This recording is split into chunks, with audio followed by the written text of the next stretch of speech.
Good morning, everybody. Good morning, Nikki. Nikki, your screen name said Doge King, then your name says Nikki. So are you a man or a woman? Are you male or female? But anyway, as we get into this, folks, y'all can tell me your locations as y'all are checking in. We are live on Rumble. Good morning, Rumble. We're live on YouTube. Good morning, live on X. Good morning, live on Facebook. Good morning. Oops. There's LinkedIn. LinkedIn plays the sound out loud while you're doing a live stream. So I got to, there we go. So we got LinkedIn, we are good. Instagram is good. Good morning, Instagram. TikTok is good. Good morning. And let's see what we got. We'll give everybody a second to get in. Detroit, Dwayne Mitchell checking in from Detroit. Shout out to Detroit.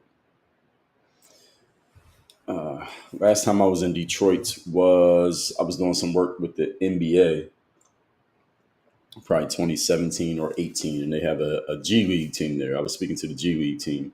I think it was in Detroit. It might have been a different city, but whatever. What's the name of that team? The Motor City Drive or something like that. What's the name of the G League team in Detroit or Michigan? Grand Rapids? Is it Motor City? I think it was. I can't remember. I don't know if it was. It might have been. No, I think it was Detroit because we were in the city of Detroit. I remember we were driving around. I think it's Detroit. The Drive? Is it the Drive? I can't remember because I was at the hotel, and what happened is there was in the hotel room that the G League had booked me. There was something wrong with the chair, the office chair in the room. So I called the front desk and said, this chair needs to be replaced. They brought up a different chair, and it was one of the guys who worked there. It was a young guy, and he saw me, and he probably thought I was a player for the team because when I opened the door, he was asking me. He was all wide-eyed and asking me about that. I was telling him what I was there to do. I wasn't there to play. But anyway, I think it was, I don't remember the name of their team. But anyway, that was Detroit. Shout out to Detroit. So what we're going to talk about here today is this Elon versus Trump billionaire beef. Now, we talked about this a little bit last week. Actually, we talked about it a lot last week. I'm going to talk about it some more here today, where it seems like things have, is it called the cruise? Are you sure they call it the cruise? Who takes a cruise in Detroit? I thought it was called the drive. But anyway, but we'll find out. And what we are, China H, good morning. Let me see if I can find out. Anyway, G League, Detroit Pistons G League team is called it is called the Cruise. You're right. Or are they always called the Cruise? I could have swore they were called something different when I was up there. So the Motor City Cruise, American League based in the American team based in Detroit, affiliated with the Pistons. Yeah, you're right. Motor City Drive. I could have swore they had a different name before, or Cruise, excuse me. So they used to be called the Long Beach Jam, then Bakersfield, then Northern Arizona, and they became the Motor City Cruise in 2021. So I'm thinking of a different team then, because this is before 2021. Who was the team before that? There had to be a team in Detroit because I remember being there in like 2017, 2018, and there was a team there. Who was that team? I keep seeing stories about the Motor City Cruise. Can somebody clear this up? Now we're trying to get this figured out now. Now I got to figure it out. What was the name of that team, the G League team in Detroit before? G League team, and this just had to be maybe 2017, 2018. Let's see if we can figure this out. So, not seeing it. No, don't see it there. I don't see it. So if anybody knows the answer to this question, then we'll get it figured out. But good morning, Spin checking in, Marky Man, good morning, Courtney, good morning, Wifey Tips, good morning, Traditional All Day, good morning. We're going to talk about this billionaire beef between Trump and Elon, and where it looks like they're cleaning things up, I guess, for lack of a better term. I'm still looking up. So yeah, it used to be called the Grand Rapids Drive. I know I'm not crazy. So the team was called the Grand Rapids Drive back maybe like 10 or 8 to 10 years ago was the Grand Rapids Drive. I remember the guy said, do you play for the Drive? I remember him asking me that question, and I guess they changed it to the Cruise. So let's get into the topic because we got a lot to talk about. So this has been this full-on ego collision that some of you remember. Those of you who are ex-users just saw Elon going at Trump because he was mad about the the big beautiful bill, which is probably going to pass, and it was Elon against Trump. And we're not going to talk so much about the bill. We're going to talk really about the Elon Trump thing and what people think is going to happen because of this clash. So it was Elon lashing out at Trump and talking about Trump's past tweets and government actions. So if y'all were on X, y'all saw this. I don't think you can see it anymore because it looks like the last time I saw people talking about it, that Elon went and deleted all the negative stuff that he had said about Trump. He deleted all the tweets. And I like Elon Musk, generally speaking. I like Elon. I'm not a fan of Teslas. I don't like electric vehicles, but I generally like Elon and what he's about, in that he decided to kind of hitch his wagon to the Trump train in the 2024 election cycle because he didn't like what was going on with the political left. And that's why he got involved. And I like the fact that he stood on what he believed in and took significant risk, because had Trump lost that election, he would have been his head would have been on the chopping block the same way that Trump's would have been had Trump not won the 2024 election. So I respect the fact that he was willing to take that risk. And as an entrepreneur, it makes sense that he's willing to take the risk. And at the same time, I don't like when people post shit on social media and then delete the same thing that they already posted, and they kind of backtrack on what they said. Like, if that's what you believed at the time, then stand on it. Just come out and say, hey, maybe I shouldn't have said that thing that way. Let me say what I want to say now. Or maybe we've cleared things up. Or maybe he got a call from somebody in the Trump administration, cleared things up, and now he decided to take down the post. I don't like when people go delete posts after you already posted it, especially in the world that we're in today. It's 2025, folks. In case any of you didn't know, if you are a well-known person, and especially if you have a lot of people, there's a lot of acrimony around you, people mad at you or happy about you, or people just have very strong opinions regarding you. Anything you say on social media or anything you post on social media, you can't delete it. You can, but you can't. Because as soon as you delete it, people are taking screenshots of it. And if you go and try to take it, or as soon as you post it, people are taking screenshots of it. And then if you go back and delete it, everybody already got the receipts. So, I mean, what's deleting it going to do? Doesn't really do anything. And Elon, of all people, I mean, he owns the app. He should know better than to go delete posts when he has a million people seeing everything that he posts. Elon, you can't undo that. It's already there. So anyway, he took those posts down. So I'm thinking that maybe there was a private conversation. Maybe Elon had a change of heart. Maybe Trump reached out to Elon. We don't know. But what was happening was Elon was obviously a little perturbed with this big, beautiful bill, which is going to pass, and what was in the bill, or how it was going to put America in a bad financial situation. And Elon just seemed really pissed off about that. Now, he had previously, as we know, aligned himself with the MAGA movement. He even came out and said the reason that Donald Trump won the 2024 election was because of Elon, and that Trump wouldn't have won if it wasn't for Elon. That's wrong. Trump would have won even without Elon. I think Elon helped. He added steam to the Trump.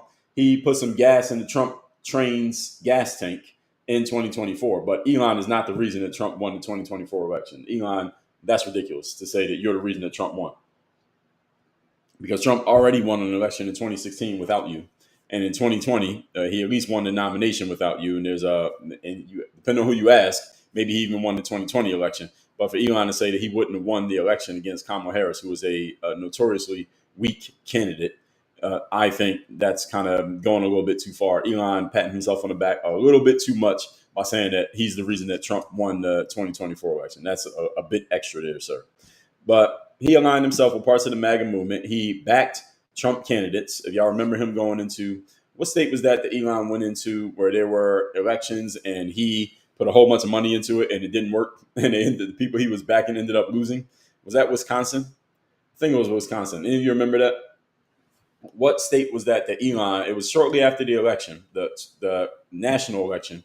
He went to a state and put a whole bunch of money in, and then the people he was backing, they all lost. And at that point, people are like, that was Wisconsin? Mike Luter, thank you.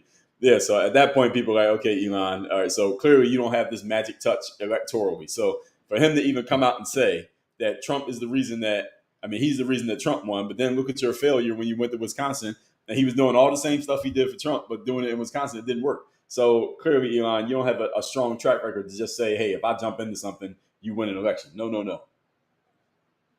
Trump had a whole lot of backlash energy, so to speak, because of what happened in 2020. And then remember January 6, 2021. And then remember all the lawfare that got used against him in 2024. Donald Trump's followers, the MAGA movement, had a whole lot of energy to make sure he didn't lose. And everything that happened in 2024, from the assassination attempts to the lawfare and all the lawsuits, and then Biden dropping out, and then Kamala coming in, and everybody being so many people being so staunchly against the concept of Trump.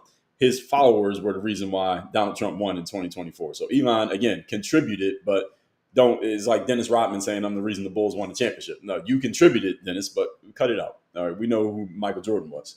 So when he backed other people and it didn't seem to work, but he seems to have felt disappointed now that Trump is no longer serving whatever ideological interest that Elon appears to have. Now, Musk shared screenshots of Trump's older tweets promising to reduce debt, sarcastically asking about the increase in costs to the government and all that stuff, basically suggesting that Trump is going back on his word and going back on his principles that he was talking about before he got into politics. So Elon was reposting things that Trump had said back in like 2010, 2012, before he got into politics, which was in 2015. And I've already explained this, but I'll explain it again, that when Donald Trump got into office, he realized that all the things that he said from outside of being in the web of DC politics, it sounds really good until you get into the web and you have to deal with, number one, a system of checks and balances, which means you can't just do whatever you want to do when you're working in the government. Elon couldn't even do what he wanted to do. Trump couldn't do everything that he wanted to do. No politician can just do whatever you want to do when you're working in government, because you have to go through anything you want to do. You have to go through somebody else before you do it. That's what we call the system of checks and balances. And it's expertly designed so that no entity within the government can just run around roughshod over everybody and do whatever they want to do, including the president. That's the reason why they have that system. So Donald Trump, even though he has some great ideas for how he wants the government to be run, he's executing on some of them. There are a bunch of them he's not going to be able to get done no matter what he does, simply because there's going to be too much opposition, or it's going to take too much time, or the resources are just not available to do it. The government, again, lest we forget, is $36 trillion in debt. There's only so much you can do when you ain't got no money. And Donald Trump, of all people, should know that. He should know that you can't do everything when you don't have any money. Government has no money. So what is supposed to happen here with all these great ideas that he had in 2012? And secondly, I talked about this before. When Donald Trump talked about draining the swamp, he was running in 2016. He kept using this phrase: "We're going to drain the swamp." Can we please like the live on TikTok? Can we get to 10,000 likes? I've been talking for about 15 minutes and we're only at 7,000 likes. That's pitiful. Can we get to 10,000 likes on TikTok? And to like the live on TikTok, just tap the screen. All right, just tap the screen. If you want to like the live, or to like the live on TikTok, just tap the screen. If all of you, it's about 100 people in here, y'all tapping the screen, then we should get to 10,000 in like 30 seconds.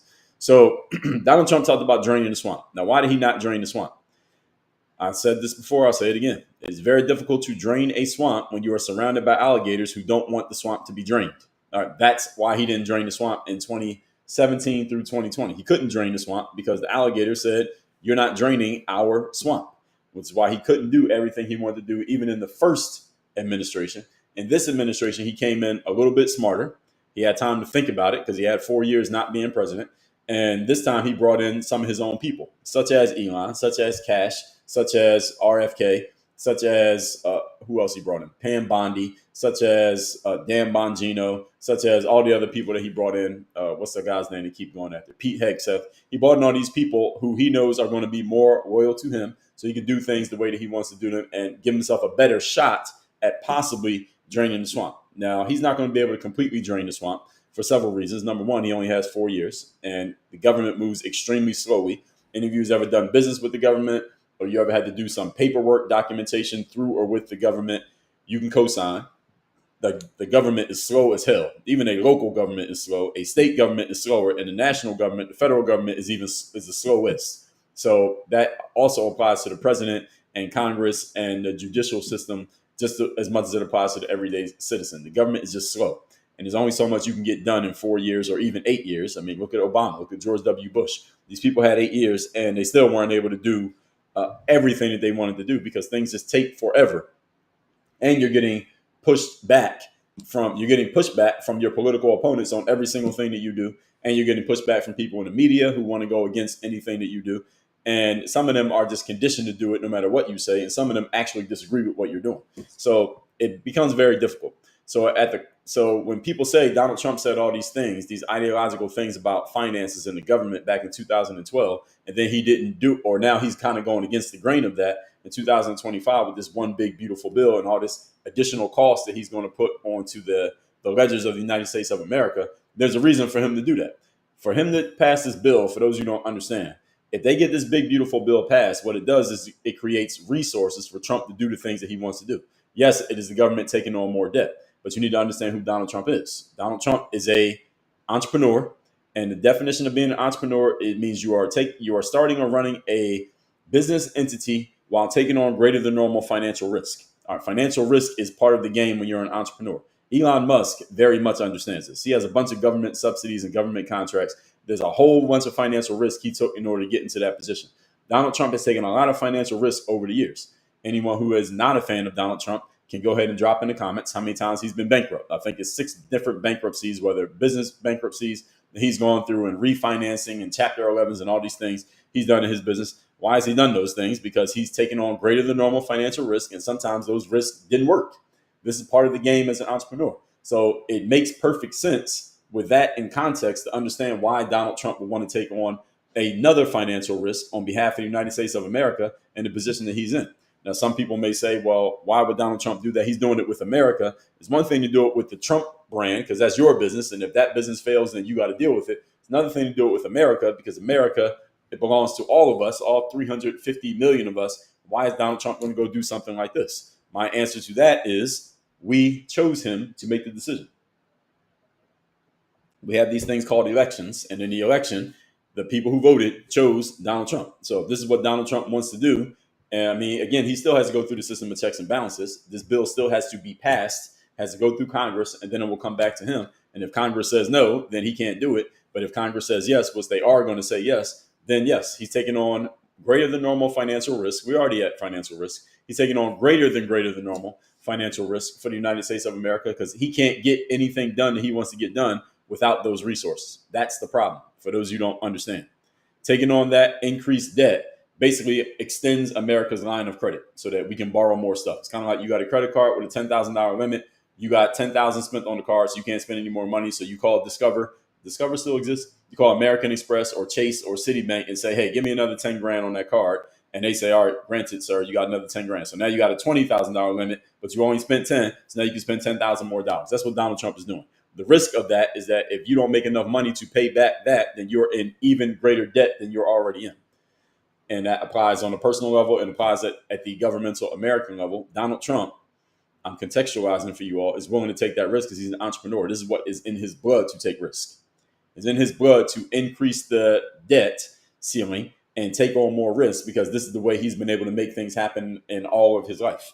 Any of you who's done any work in real estate, you understand you go into a whole lot of debt just to get started on a project, and then your bet is that that project is going to make me money on the back end. That's the reason why you do it. That's the way the game, generally speaking, that's the way it works. Now, is there a way to do it without risking your own money or risking any money? Yes, but generally speaking, that's the way the game works.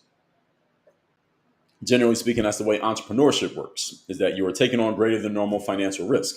What's mitigating about entrepreneurship these days is that people like all of us, we can start businesses from our homes, on our couches, on our phones without taking on any financial risk. We're not risking any actual money, and we can start stuff and be in the profit mode within 24 hours. That's not the way traditional business works. In traditional business, you got to go get licenses. You have to have a physical location. You got to invest in products. You got to invest in development, invest in marketing, advertising. There's a bunch of money you got to put in to a hole before any money comes out. So it is a new thing now that you can go into business without taking on financial risk up front. You're still taking a risk because any time that you spend working on that business, no guarantee you're going to make money. So if you have any of you listen to this, you got a teenager who's 16 and they're looking at TikTok every day and they say, well, I'm going to be a TikToker or an Instagrammer or a streamer. They may not need to spend much money to try doing it, but every minute they spend trying it, and most people who try it, they don't become full-fledged entrepreneurs or make enough money to do it full time, by the way. If they try and it doesn't work, the amount of time that they spend working on it is an opportunity cost of the time they could have spent doing something that would have made them money. So you're still taking a financial risk, but it's a different type of risk. It's more of an intangible financial risk because of the money that you can't make in the time that you're not using. Everybody understand that? So let's get up to 20,000 likes here on TikTok. So the core of this conflict between Elon and Trump is two men with a lot of power. Trump has the political power and the fans, Elon has the financial power and he has the tech and the access, and they have influence over a lot of people. And they're both used to being the loudest voice in the room. This is what happens when you put two people of that this much stature together. Is that it needs to be short term. It needs to be short term. Yesterday, when we were talking on the live, somebody was asking me, we were talking about who's the most attractive person, like literally physically attractive on the Democratic side in terms of women that could bring more men back into the party. And someone was asking me, what is who would I pick between Jasmine Crockett and AOC? And the question that I gave as a response to the question was, what's the use case? Use case means what am I choosing them for? Depending on what I'm using them for, then I may have a different answer depending on the situation. I'm saying all that to say this is that when it comes to women, same way it comes to relationships, same way it comes to business and it comes to other tools, there are some tools that are better off used for the short term with a hard ending so that this is only going to last this long and then everybody goes their separate ways. And there are other things that are better for a long term ending. So the men in the room and the women in the room can appreciate this if you choose, but I'll speak from a male perspective. Men in the room should understand that there are some women that are you can have a very good time with them if you spend about 3 days with them. But if it goes longer than 3 days, you're going to start regretting the time that you're spending. There are other women that you can spend 30 years with them and it'll be good. The whole 30 years as a whole will be worth it. But there are some women who they're worth about 3 days of enjoyment. After 3 days, it's kind of like you buy some food you put in the refrigerator. After 3 days, that food ain't good anymore. You probably need to throw that in the trash or send it down to garbage disposal. There are other relationships that can go a lot longer because they have a lot longer shelf life. And I'm speaking from the male perspective. The more life experience you get, the better you understand this. And the key is to make sure that you're using the right tools at the right time. So don't treat a 30-year woman like a 3-day woman, and don't treat a 3-day woman like a 30-year woman. And if you do, you're going to be making some mistakes and you're going to have some regrets in the long term of your life. So anyway, Elon and Trump, what does that have to do with anything? What I just explained. What it has to do with it is that when you have two people with these size egos, both used to being the man, so to speak, in their situation, it should be a short-term relationship. It should not be a long-term relationship. Their relationship lasted about, when did Elon first jump into the political thing and say, I'm going to be with Trump? What was that? Maybe in the summer of 2024. So probably maybe around this time. So their relationship lasted, it was about a year before there was some conflict. Now, who knows? They may be friends again. We'll get to that in a moment. But this lasted about a year. Is about right. That's about the shelf life when you put two people who have that much ego together in a room, because both of them are used to taking up all the air in the room, and now they're both in there, and now each of them is only getting about half of the air. So there's a problem there. There's going to be a clash. Elon needed to leave after whatever it was, 90 days that he was doing the special government employee thing. Then he needed to go because Elon's used to being the man. You ain't the man when you're standing next to Trump. And Trump is used to being the man, and he is the man. He's still the man even when Elon's in the room. But when Elon's in the room, Elon is kind of fighting for some of that position. Donald Trump used to be in a room full of people who nobody's trying to compete with him. Elon was trying to compete with him. I don't think Elon was trying to compete as in, I'm trying to be more important than Trump. Elon was trying to compete in that because of his aura, because of who he is, he's naturally competing without even consciously trying. That's why there's only so long that kind of relationship can last. This is why in sports, for example, in basketball, let's say, you have the all-star game. In the all-star game, you get all these really good players who are used to being the star on their team. They all play together on the same team for one game, and it's all fun, and everybody's watching it. Well, it used to be fun. All-star game now in basketball is trash, but it used to be a good game. Now, here's the reason why the all-star game is only one game, because you can't have all those guys on the same team every single day for a whole season, because all of them are used to being the man, and when you got 10 of them on the same team, you can't have 10 mans on one team. There's one guy who's the man. Michael Jordan's the man on the Bulls. Scottie Pippen knows he's not the man. Dennis Rodman knows he's not the man. Everybody falls in line, the team wins. But if you put Michael Jordan and Kobe Bryant and Allen Iverson and LeBron James all on the same team, that ain't gonna work, because all of them are competing for the number one spot, and they can't all be there. And most of them and all of them are not willing to step back and be in the number 2, 3, or number 4 spot. That's why that team wouldn't work. Which is why it's interesting when we put together like a basketball Olympic team. You got to get the right personalities and get everybody to put their ego aside for 3 weeks or however long it takes for them to win the gold medal. It's the same thing with Elon and Trump. This could only last a certain amount of time. So what Trump wants, let me back up. What does Elon want?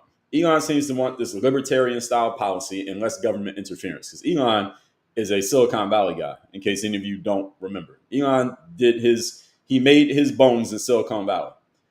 PayPal, and then doing Tesla, which was in California. He moved it, I believe, recently moved it to Texas. But Elon's a Silicon Valley guy. Any of you ever been to Silicon Valley? I have been. One thing I will say about it is one of the cleanest places I've ever seen. I was in Menlo Park, I remember, driving. I found a gym in Menlo Park, and I was driving, and I couldn't believe how clean it was. I said, I've never seen a place this clean. One of the cleanest places I've ever seen in my life. And the bike lanes were huge. The bicycle lanes in Menlo Park are bigger than the car lanes in Miami. I said, why are the bike lanes so big? Who's riding the bike? How many people are riding bikes out here? The bike lanes are so wide. But anyway, Silicon Valley is very left. Silicon Valley is politically left. Very, very, very left. Elon, I'm not saying he's very, very left, but he was pretty much on the left. You're in Silicon Valley, you ain't got no choice but to be on the left. You can't walk around with a Trump hat on in Silicon Valley, I don't think. At least maybe now you could, but when the years when Elon was coming up, no. And there wasn't even any Trump, but you weren't a conservative in Silicon Valley. Elon is not really a right winger. He's not really a conservative. He's MAGA because he liked Donald Trump and what Donald Trump was about, but he's not really a traditional conservative. He is more libertarian. He's more in the middle because he's an entrepreneur. And what entrepreneurs want is the government out of the way. So we don't want the Democrats or the Republicans. We want the government completely out of the way. No government interference. Trump wants power and loyalty. Trump is a guy who wants everyone loyal around him. And anytime you show any disloyalty to Trump, then he'll discard you, trash you, whatever. But the good thing about Trump is that he has thick skin. He'll bring you back in. All right, same people trashing him will bring back in. I mean, you got to remember, J.D. Vance was not a Trump supporter during his first term. All right, J.D. Vance called Trump the H guy from the G country, the guy with the mustache. J.D. Vance, the current vice president, called Trump the H guy, whose name I'm not going to say because of TikTok. I'm concerned about TikTok's filters here. And now look what J.D. Vance is now. Look who he is now. This is how it works. So fit business law number one, never outshine the master. That's right, 48 laws of power. So Trump wants power and loyalty. He has it. And he doesn't tolerate anybody publicly going at him. So their mutual support worked for the time that it did work because he got Musk's backing. But now many people gather on X that Elon Musk owns, and Trump still needs access to that audience. And this is where the conflict comes in. So let's talk on a more tactical level about where exactly this is coming from. So as I said, Elon's talking about Trump's hypocrisy on the national debt. And Elon is putting himself out there that this is fakery. But again, I already explained to you all that is not fakery. Is Trump, what he's doing with the one big beautiful bill and increasing the debt, is it, what's the word I'm looking for? Is it in conflict, let's just say, with what he was saying in his tweets back in 2011? The answer is yes, it is in conflict. But there's a reason for the conflict. See, if you leave out the context of why the conflict is occurring, then it seems like Trump is just going back on his word. Trump seems like a guy who pretty much tells you what he's going to do and he does it. He doesn't seem like a guy he doesn't talk around things. He tells you exactly what he's going to do. The reason why he can't do what he was talking about in 2011 is what I already explained. There's a system of checks and balances. It's hard to drain the swamp when you're surrounded by alligators who don't want the swamp to be drained. And it sounds easy to do things when you're outside of the government. It's a lot harder to do them when you get inside. So sometimes when I'm talking on here, somebody will say to me, Dre, you should be in politics. And I appreciate the compliment, but everything that I'm talking about here sounds really good when I'm talking about it. Getting into the government and trying to actually do it is a whole different story. As the saying goes, real life tends to differ from the lab tests. And when you get into the government, you realize, okay, I got to go through these 30 people in order to get anything done. I got to get all these people to approve of and sign off on what I'm doing. Then I got to go through all this process to get anything completed. And by the time you get one thing completed, you're like, damn, I had to do all that just to get this one simple thing done. No wonder nothing gets done here. That's what happens when you get into the government. You find out that it sounded really good when you were campaigning. There's a whole different game when you got to actually do it. And you're dealing with the constraints of budget constraints. You're dealing with constraints of there are people in there who don't want you to do what you are trying to do. There are people in there who have political reasons to stop you from doing what you want to do. not because they don't actually like the idea, but politically it wouldn't help them, so they don't want you to do it. And then you have people who might not personally like you. Again, look at all of our presidents. All of our presidents have enemies of people who just don't like them on a personal level, and they're going to find whatever they can find and use whatever they can use to thwart you, make you look bad, slow you down, and stop you, whether they're in the media or they're in the government. You got to deal with all of that while trying to get these things done. It sounded like good ideas when you were campaigning. Again, the example I always use, look at Barack Obama when he got elected and look at Barack Obama when he left office. All that gray is not because he ages poorly. That gray is because he was dealing with the stress of, I had all these great ideas that was in that book, The Audacity of Hope. Y'all didn't read that Obama book, you should read it. He had all these beautiful ideas, bright, shiny ideas that sounded like a breath of fresh air. It's a whole different thing to make those ideas happen when you got a bunch of people trying to stop you from making them happen. So I don't believe Trump is being a hypocrite on this. It's just he got exposed to reality. And it's easy to criticize in hindsight because Elon Musk wasn't saying anything when Trump was spending in real time. He wasn't saying much. I mean, the spending has been going on the entire time. Every president from Bill Clinton on, and that's as far back as I went when I was looking at this, has increased the national debt. Some of them increased it less than others, but they all increased it. So we've gone from where we were to 36 trillion. Every single president, the number's gotten bigger. So this can reposition what Elon is maybe repositioning himself as is a true independent thinker, not just another billionaire who's back in the GOP. I don't even like this point, but I'm throwing it out there because it is one of the points that people are making who don't like Trump and don't like Elon. That when Elon was trashing Trump for a few days last week, a bunch of people who are seemingly on the political left, or they just don't like Donald Trump, they were getting all excited. Like, yeah, Elon's going at Donald Trump because they don't like Donald Trump. So anything against Trump makes them happy. And it's like, oh, Elon may be positioning himself as more of a person in the middle. He's not on the right. He's not on the left, et cetera, et cetera. I would say I don't like this point for several reasons. Number one, you can't call someone an independent thinker just because you agree with them. I never heard anybody get complimented as being an independent thinker while at the same time the person offering the compliment disagreed with that person's point. Has any of you ever heard that? Put a yes or no in the comments. Let me say what I'm saying again. Have you ever heard a person give someone a compliment and calling them an independent thinker while at the same time disagreeing with their point? I've never seen that happen. It doesn't happen. It's like oil and water. Usually someone calls someone else an independent thinker when they like what you're saying. Oh, you're an independent thinker because you have this idea that I also happen to agree with. But you ever seen somebody disagree with someone while at the same time calling them an independent thinker? You've never seen it. So people use the independent thinker thing as more of a compliment / we agree. And then if they don't agree with you, then you're brainwashed, you're in a cult, you're just going along with this person, or you're just ass kissing this person. This is what people say when they disagree with you. But when they agree with you, all of a sudden you're a great thinker and you're intelligent, you're a genius, you're so smart, you're a scholar. That's what people say when they like your stuff. It's not because they actually think you're an independent thinker. And everybody thinks they're an independent thinker. Now, is there anybody here who would admit that you are not an independent thinker? Anybody here want to admit that you're in a cult? Anybody here want to admit that you're brainwashed? Anybody here want to admit that you're just following MAGA, or you're just a slave to the political left? Anybody here want to admit to that? Nobody admits to it, but everybody accuses everybody else of it. So this doesn't really mean anything. And some say that Elon Musk may just be backing the GOP blindly. I don't think so. I addressed this last week, that Elon Musk is noted as the richest man in the world, that he's allegedly worth, what is Elon Musk's net worth allegedly supposed to be? Let's find out. So when I look up Elon Musk, the first thing that comes up is just his name. The second one is Elon Musk and Trump fighting. And the third one is Elon Musk net worth. So Elon Musk's net worth, and I'm going to talk about net worth in a second. So Elon Musk's net worth as of June 2025 is estimated to be $342 billion, while according to Bloomberg, but Forbes says his net worth is actually $424 billion. So this is almost a $100 billion difference in net worth estimates between Bloomberg and Forbes, who are both supposed to be reputable sources when it comes to net worth. Let me give you all a note on net worth. Do not go look up somebody's net worth on the internet and assume that the number that you find is true.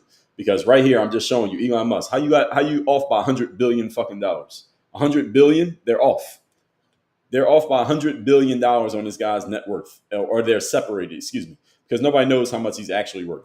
Only way you know somebody's net worth is you need to know all of their assets, and you need to know all their liabilities, and nobody out there And people may tell you what they have assets wise. People will tell you, I got this car, or I made this much money allegedly, or I made this many sales, or I own this, it's worth this much. People often tell you about their assets that they want you to know. Nobody tells you about their liabilities. Only way you know someone's net worth is you need to know their assets and their liabilities, and you need to know it in full. Most of these numbers are estimates, and most of Elon Musk's net worth, in case any of you don't understand net worth, that doesn't mean Elon Musk has $342 billion in the bank. Now he pulls up his Bank of America app and it shows your current balance, 342 with a bunch of zeros after it. That is not what that means. That's the value of all the companies that he owns, the value of whatever real estate they think he has, minus whatever liabilities he may have, which they don't actually know. Then they come up with a number and they put it out there.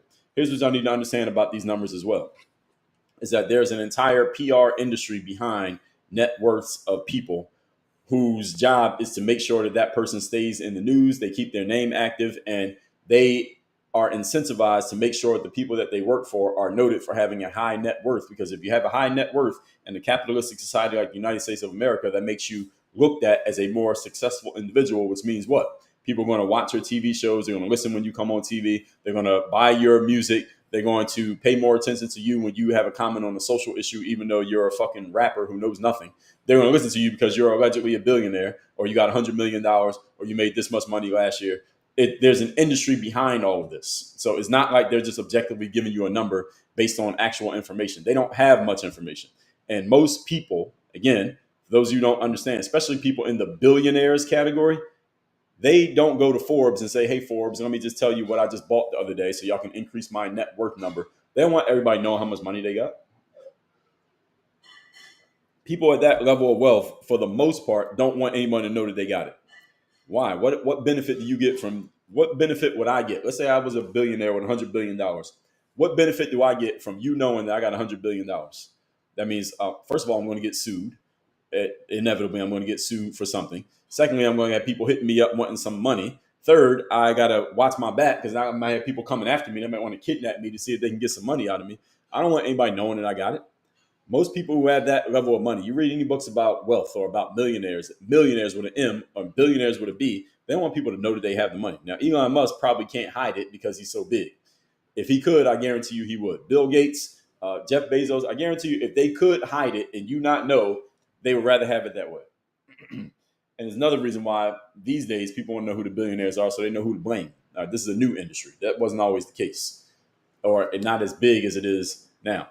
But anyway, my point here in bringing this up is that don't think you understand how much money somebody has because you looked up their net worth on the internet. No, they just got $100 billion difference between two very reputable sources, allegedly, Forbes and Bloomberg. They can't even agree how much money this guy has. How are you off by $100 billion?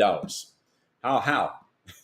So if they're off that much on Elon Musk, how much do they know about anybody else who has significantly less money than Elon Musk? They don't know. Okay, so just keep that in mind. So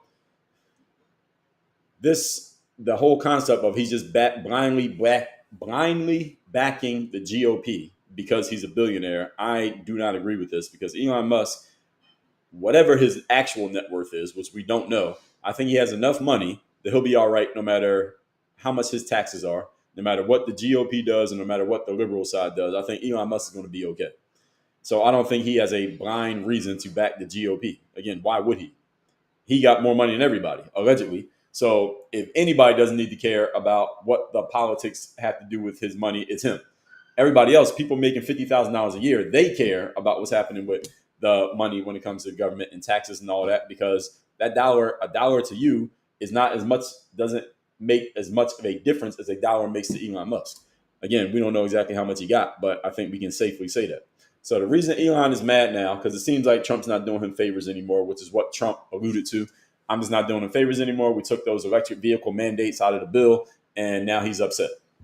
So on that note, I'm not a fan of electric vehicle mandates. There should not be a mandate that everybody has to drive an electric vehicle. That's fucking crazy. I don't like electric vehicles. And even though vehicles can be tracked now, everybody's being tracked, by the way. If you have a phone, you're being tracked. I don't like the concept of everybody having to drive an electric vehicle. It's going to change a lot of industries and shake up a lot of stuff. And the oil and fuel industry is not going to sit by and just let that happen. Y'all should look up some documentaries on them. Big oil. They're not going to sit by and just let their industry be completely decimated by the fact that nobody's going to drive a gas-powered car anymore. That's crazy. So Elon Trump said Elon might be mad because we took the EV mandates out. I don't think so. That sounds good, but I don't think so. So Elon Musk is platforming real fiscal conservatism and then allegedly holding everybody accountable. So this is what some are saying. He's just talking about being fiscally conservative. Okay, maybe. Again, the mitigating factor, the mitigating response I give to that is Elon Musk is allegedly the richest person in the world. If anybody can afford to be fiscally reckless, it's him. Why does he care about fiscal conservatism? Some people say Elon just really cares about humanity. He really cares about people, and that's the reason why he's doing it. That sounds great. And you can say that about anybody offering an opinion on a public forum. Maybe it's true, maybe it's not. Will we ever actually know? No. And there's a whole bunch of arguments against that. Maybe he's just trying to keep his government contracts. Maybe he's trying to become as rich as possible. Maybe he just wants Tesla to dominate. Maybe he wants SpaceX to get another contract. There could be a lot of reasons why he's doing what he's doing, but to say, oh, he just cares about people, that's the reason why he's doing it. Okay, everybody in the damn world can say that. Everybody who's offering the public opinion can say, well, I just care about people. That's why I'm doing it. Sure, maybe you do care about people, but there's always another reason. This is an author by the name of James Altucher. I don't know if any of you know about James, but I've been reading his stuff for a while. And one of the things that he said a long time ago, he said, anytime somebody tells you what they're doing or why they're doing it, there's a good reason and there's a real reason. So the good reason for Elon is I just care about people and I just want to help people. All right, same thing with Trump. Why do you run for president? Well, I just care about America and I just want to help and save this country. That's the good reason. All right, that's what you say when you're on ABC and they ask you, why are you doing this? You give an answer that sounds good, that appeases the audience. The real reason is often something people don't say. Real reason is often much more emotionally charged and is much more personal, and it wouldn't sound too good to a mass audience, but it's the real reason why you're doing what you're doing. Elon's real reason, we don't know what the real reason is, but I guarantee you ain't. He just cares about humanity. He just cares about people. Yeah, that sounds really good on if you're running for Miss America. I just want to help people. I just want the world to be better. I just want peace. Fuck out of here. That ain't the real reason you're doing anything. All right, everybody has a real reason, and they often don't tell you the real reason. So is he really just about fiscal conservatism? Maybe he is in his business. What the hell does he need to get in America's business for? And if that was the case, why didn't he get in America's business 8 years ago, 4 years ago, 10 years ago, 12 years ago? He's had money for a long time. Elon Musk is not new to being known for having money. So this isn't accountability. It's Elon Musk going at Donald Trump based on his ego. And Elon, for whatever reason, here's what I think. My theory is something happened between Elon and Musk that Elon was really pissed off about, and he couldn't do anything without going to his platform. So he went to his biggest platform where he has the biggest megaphone and the most followers, and he used that platform to air out his grievances. I don't know what the thing was that happened, but it wasn't that all of a sudden he just cares about the finances of America. That's bullshit.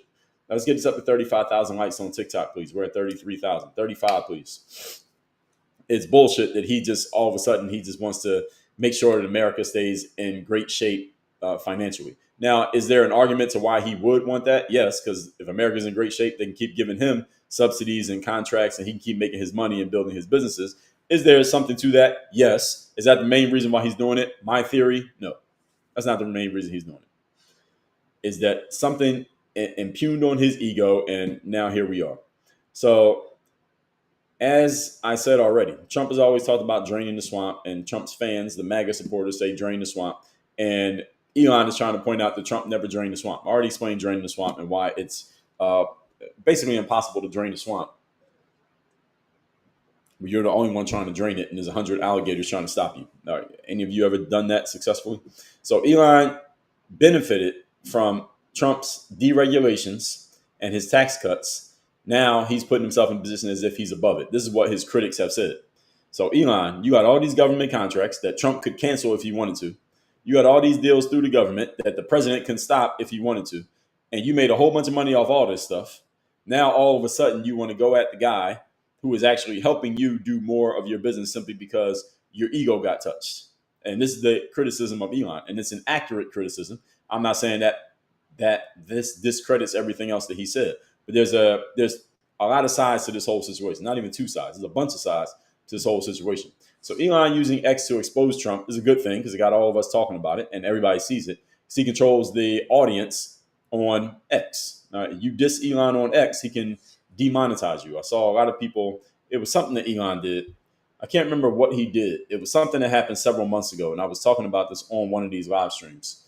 I can't remember what it was, but a bunch of people were going at Elon, a bunch of creators, people who have blue check marks on X, and they have like subscribers. I don't do the subscriber thing, but people who do subscriptions and all that stuff on X. There was a bunch of them going at him and tagging him and saying negative things about him because something had happened on X. Y'all remember that? It was several months ago. I don't remember what it was. I can't recall anymore.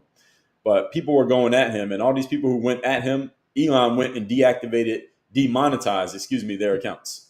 So someone would criticize Elon on X, and then they would get their account demonetized, and then they would come back up on X and say, Elon demonetized me because I criticized him. I thought it was supposed to be a free speech platform. And I said then what I'll say again now is that, yes, X is a free speech platform, and Elon has positioned himself as what he calls a free speech absolutist, meaning I'm all about free speech on an absolute level. The problem is that free speech still has its limitations, and there, as we all say, free speech doesn't mean free from consequences. If Elon says he has a free speech platform, and then you get on his platform and start attacking the guy who owns the platform, that's probably a bad idea. I said this then, when it happened. All right, Elon owns X, and he says free speech absolutism. Yes, I understand that, and I'll take advantage of it. Thanks, Elon. But at the same time, I'm not going to diss Elon on Elon's platform. That's kind of not smart. You don't want to diss somebody on their own platform. Even if they said you can say whatever you want, I wouldn't say that. This is not a good idea. So all the people who did that, I said, oh, y'all are stupid for thinking that you're going to diss somebody in their own house and they're just going to let you sit there and eat dinner. It doesn't work that way.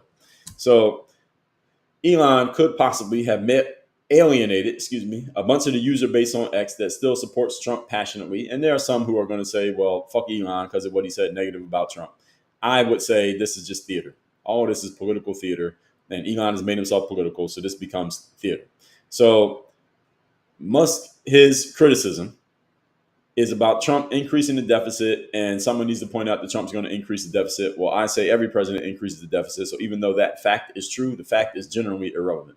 As I've already told you all many times, facts do not matter. So dragging this out in public makes this look petty and performative, and some say it makes them both look petty, but Donald Trump didn't say much. Donald Trump didn't really say anything. He didn't go on his account and start bashing Elon back because he doesn't have to. Trump is above Elon. Elon's talking about Trump. Trump wasn't talking about Elon. And Trump still has the biggest platform of everybody. Elon has X and he has the money, but Trump is still Trump. And he can move the people. And if Donald Trump decides to move the people against Elon, they will be against Elon. Donald Trump has more influence than Elon Musk has, regardless of what platforms Elon owns, even regardless of his money. Influence is not just money. You need more than that. Donald Trump has more than that. That's the reason why he's won 3 nominations in 2 elections. Now, this issue of out of control spending that neither party handled, including Trump, is an issue. And we talked about this last week, that the United States government is in debt and we could become insolvent. The United States could become financially insolvent if we don't solve this problem. Donald Trump is taking the risk of going into deeper debt to try to solve the problem.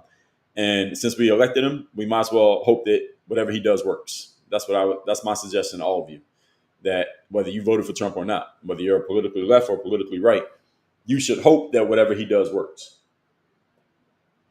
Because if the government becomes financially insolvent, well, that's going to affect you in a negative way.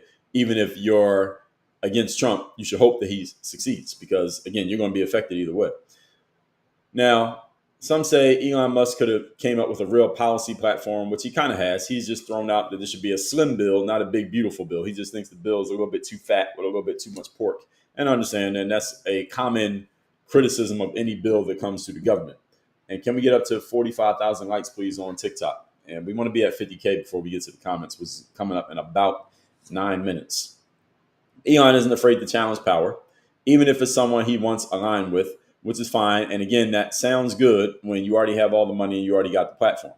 And at the same time, he went and deleted the tweets that he posted. So if you're really challenging power, then leave the tweets up. What'd you take them down for? That's one thing I would say to Elon. If I was talking to Elon right now, why you take tweets down? Everybody took screenshots of them. You got 15 million views on everything that you posted. Everybody's looking at it. Everybody's talking about it. It's all over the news and on the blogs, and everybody's talking about it on the podcast. Deleting them isn't changing anything. You already said it. The words are already out, and everyone has a screenshot of it. So if you're really challenging power, leave the tweets up. Now, the fact that he deleted them tells me that he may be in line to backtrack on what he said. I think there's some backtracking coming. I think it was just Elon, possibly. This is what some of his critics said. Just him being dramatic because he's not getting what he wants. I think generally that's pretty much what it is. Now, what he wants, we don't know. But I think he's being dramatic because something didn't go his way. So then he decided to use the biggest platform he had to attack the biggest fish out there, which is Donald Trump. And the conflict reveals how fragile political alliances really are because this is all transactional, which Donald Trump very much understands. And Elon Musk also understands. Elon Musk has done a lot of transactions. Donald Trump has done a lot of transactions. Donald Trump understands this. Donald Trump is a thick-skinned individual. I read almost all the books that he's written, even the ones that he wrote with somebody else. And this is just the way he operates. People trash him, people attack him. And yes, he'll push back in some ways, but generally, given the amount of criticism he gets and the amount of people coming at him compared to the amount that he pushes back, is Donald Trump generally lets 99% of it go. Most of the people talking about him and trashing him in a negative way, he does not respond to. The people who he has responded to, you can name them because you can just count them out. How many people are talking about him? For every one he talks to is like a million talking about him. So that is what I mean when I say he's thick-skinned. Is some people say, well, he pushes back and he whines about this, or he said this, or he talked about that person. Yes, compare that to the number of people talking about him, the number that he talks back to or talks back about is a very small percentage. It's like less than 1%. So when these people who are very well-known fight, regular people just become pawns. And on the ground, is this helping anybody, any of us? Not really. It was helping me because I'm using it for a live stream topic. But is this helping the country or solving any problems? The answer is no, it's not. And the audience of Elon Musk, or the audience period, you don't even have to like Elon Musk. Everybody likes to see a good public fight. The people just like to see public fight, calling people out, going at each other. Donald Trump didn't really engage in this. I mean, he responded to his press questions about it, but otherwise he's been pretty quiet. And at the end of the day, this could just be two guys with a lot of influence and a lot of power arguing about who has the biggest megaphone and who can make their point more strongly than the other person, which is fine. But this is ultimately going to be a thing. I say no, it's not. Elon deleting his tweets has already telegraphed that this is going to be over soon. Let me see what Elon has posted lately. I'm on let's see, Elon Musk. Elon has 220 million followers. And yeah, he's been pretty quiet. If I'm just trying to see what he said about any of this stuff lately. So it's been he pretty much deleted his tweets and he said, wait a minute. Oh, here it is. He did say something 5 hours ago. So right now is 9:00 a.m. Eastern. So at 4 o'clock or 3 o'clock, 3 o'clock this morning, Eastern time. So I don't know where Elon is.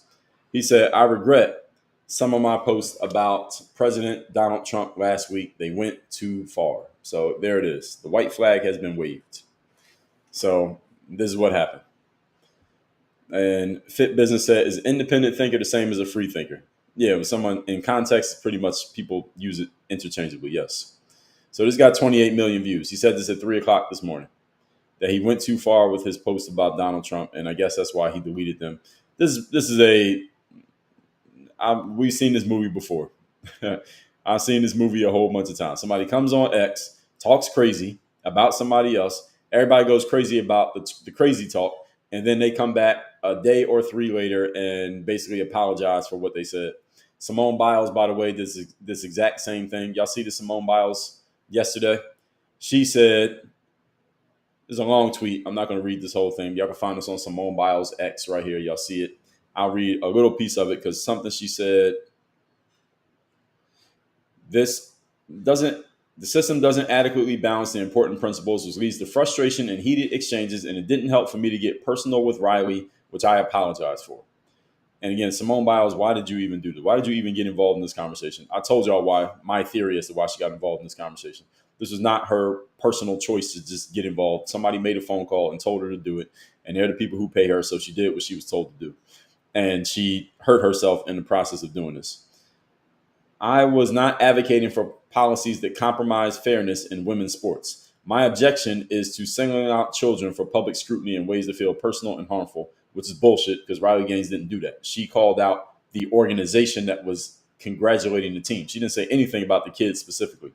Individual athletes should never be the focus of criticism of a flawed system they have no control over. Also bullshit. This is a straw man dodge because that's not even what Riley criticized. I believe organizations have a responsibility to come up with rules supporting inclusion while maintaining fair competition. Also bullshit because sports is exclusive, is not inclusive. Sports is not inclusive. We all want a future sport that is fair, inclusive, and respectful. No, we don't. This is bullshit. Simone Biles is sounding stupid. See, this is what happens when people who are known for one thing try to step into another realm. They make themselves look dumb. And as the saying goes, it's better to be thought dumb and remain silent than to open your mouth and remove all doubt. So Simone Biles removed all doubt of her being an athlete who should probably just stick to sports. Instead of talking about sports, just play your sport and do your vaults and your jumps and your tumbles and be a superstar, which she already is. But now she started talking, so now she got a lot of people to look at her in a different light when she should have just shut the hell up. Anyway, let's see if we can get through the Q&A session without me taking a bathroom break. I think we'll be able to make it. I've been making it through the last couple of days, so maybe my tolerance level is going up. Let's see what we got going on in the comments section here. I don't think I saw anything in IG. Ed with the dress said, everybody thinks they're enlightened. Yes, if you ask any person, are you an independent thinker? Everybody would say yes. And then you ask them, can you name someone who's not an independent thinker? Everybody would say yes. So it's an interesting thing.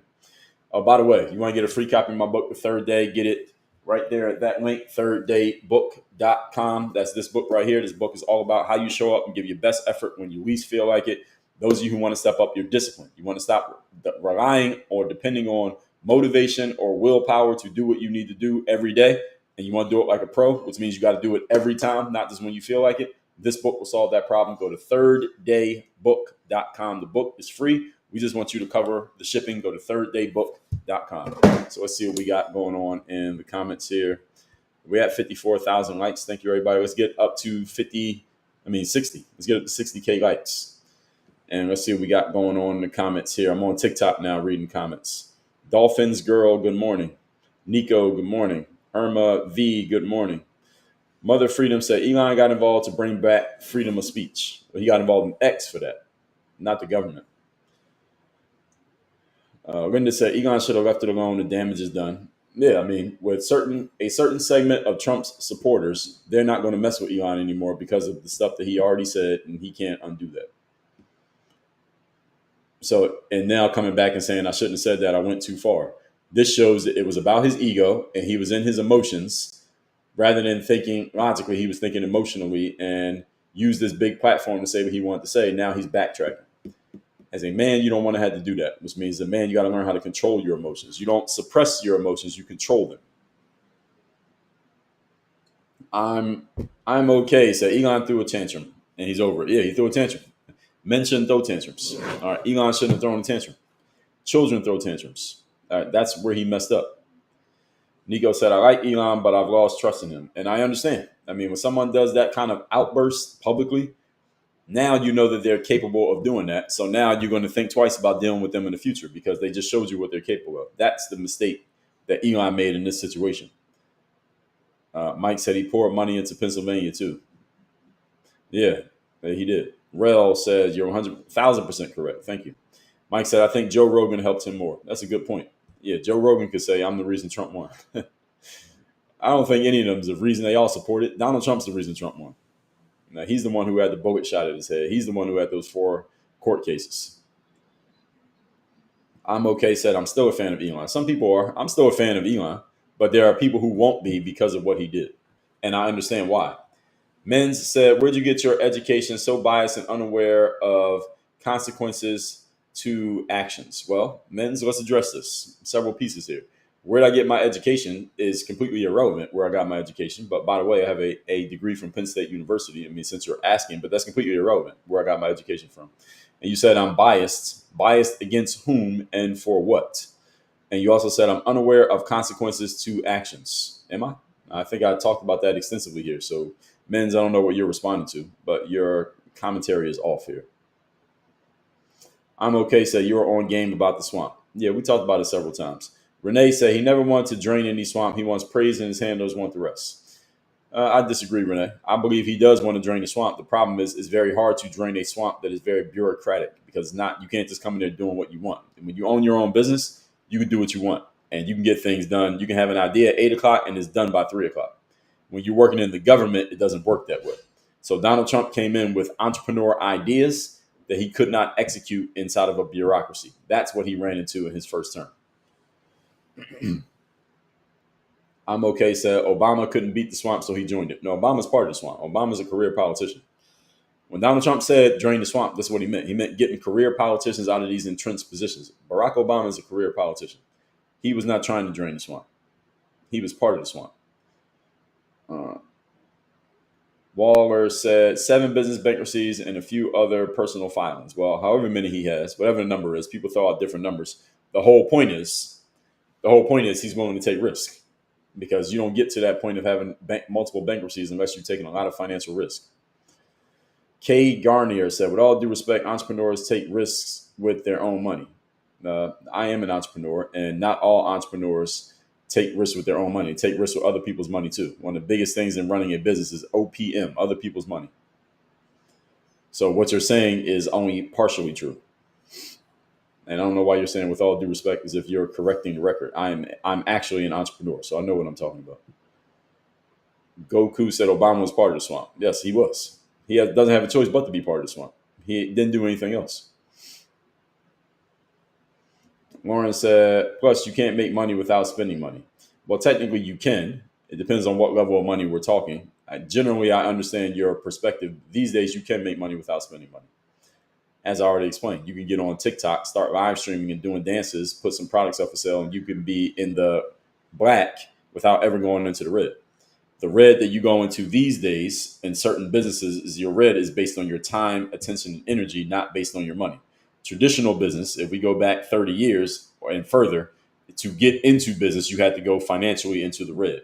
These days, you don't have to. You can, depending on what kind of business you're getting into.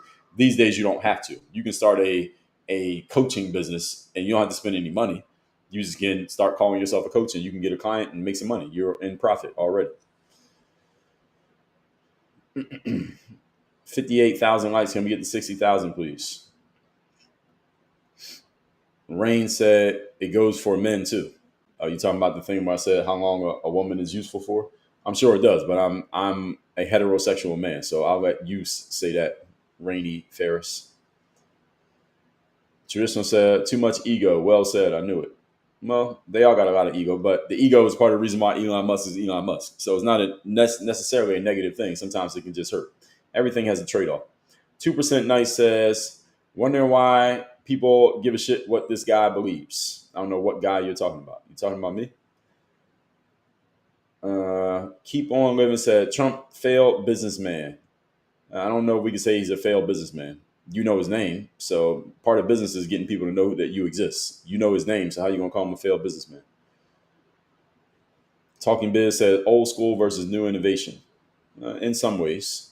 Samantha said, I'm from Menlo. You're from Menlo? All right, so why are the bike lanes so big in Menlo Park? I never saw bike lanes so large.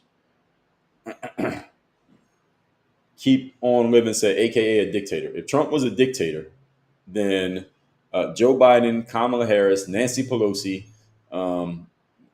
Hillary Clinton, and a whole bunch of other people who went against him would have had their heads chopped off at the guillotine if he was a dictator. They're all still alive last time I checked. So how is he a dictator? Yes, tap the screen, folks. Traditional, thank you for letting me know and reminding me. Let's get to 65,000 likes. Keep on saying, in what world is it good to take from the poor and give to billionaires? Well, first of all, how are you going to take from the poor? They ain't got nothing. So your question is falsely framed. And the way billionaires become billionaires is because people give them money voluntarily. They own businesses, and those businesses generate revenue because you're offering products and services that people want and that they buy. The reason Jeff Bezos is a billionaire because people spend money on Amazon. He didn't take it from you. You gave it to him. So your frame is completely off. Rephrase this question to something that actually makes sense. Big Sam said, Trump does what he says he's going to do is the funniest thing I have heard all day. Well, Big Sam, the day just started. So keep living and you'll probably hear something funnier than that. Daniel said, this is why daughter quit politics. Talking about Trump's daughter or your daughter? Big Sam said, "You're clearly not aware of what's in the big horrible bill. The big horrible bill. I thought it was called the big beautiful bill. So I don't know what bill you're talking about." Uh, Comment is, you can run the bill through Chat GPT and get an overview. Okay, I could, but that's not the topic here today. The topic is Elon versus Trump. Uh, Jacko Spade said, "I do it all the time because independent thinkers don't have many people who agree." Yes, the thing is, everybody thinks they're an independent thinker.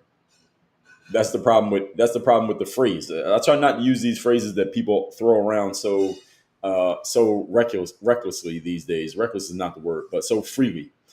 Everybody thinks they're an independent thinker, and when we hear somebody we agree with, we call them an independent thinker.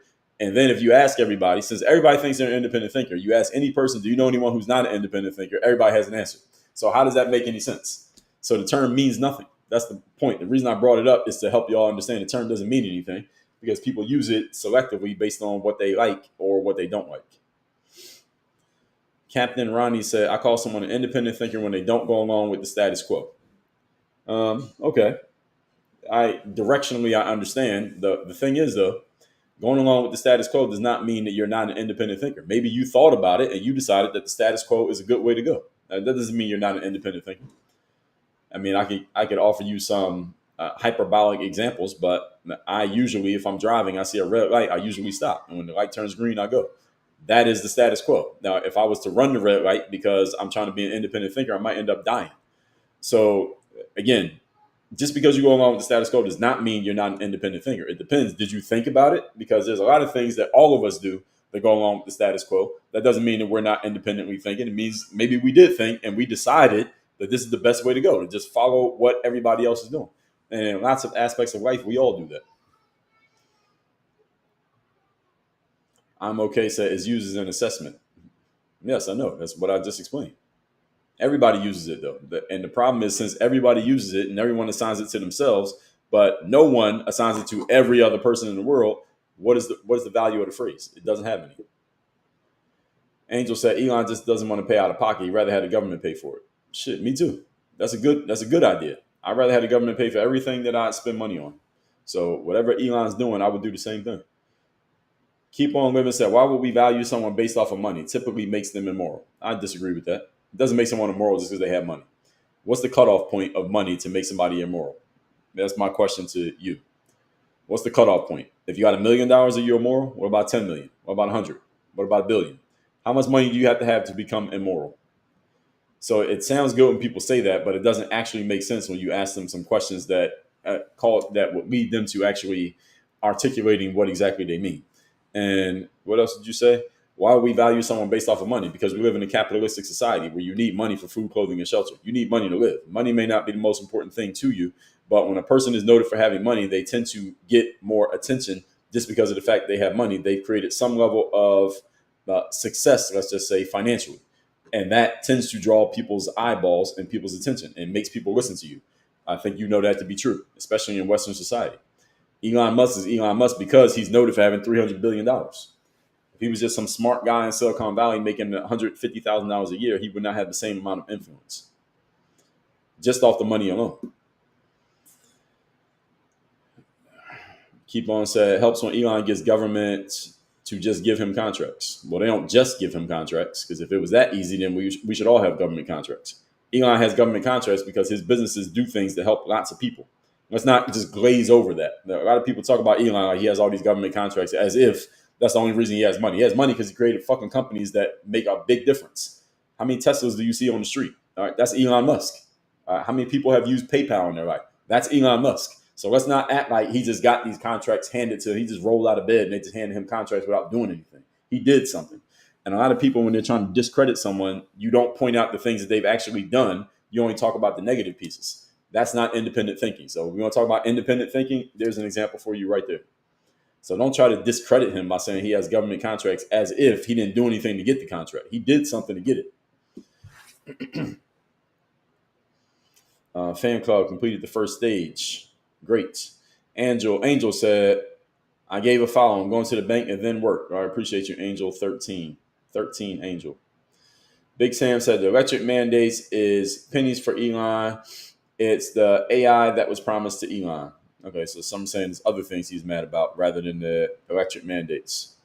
Elon is Lex Luthor. He cares about power. Well, there's nothing wrong with caring about power. Jamak, yes, that's me. True believer. Thanks for the follow. Big Sam said it's AI. Trump lied to Elon. He won't be the AI czar. Well, you ask 30 different people why Elon got mad at Trump, you're going to get 30 different answers. Uh, I'm okay says America has to elevate as a country to compete globally in business. Well, America's already pretty high up, I would say. Uh, Zuriel said he's literally a billionaire. I think it's very low. I don't know what you're responding to.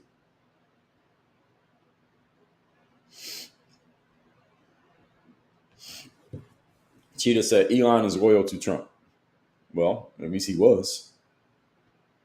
Racy Heel said Don old. Well, I mean, calling him old is not really an insult, Racy. I mean, he's like 80 years old. I mean, what are you saying? Zuriel said he knows how to handle and bring it back. Somehow the base loves it. Vivian said he's just a rich baby having a tantrum because his toy was taken away. Right? See, this is how some people feel about Elon now. And Lacey said, DD, who's DD? Are you talking about Trump? Is Elon's lapdog?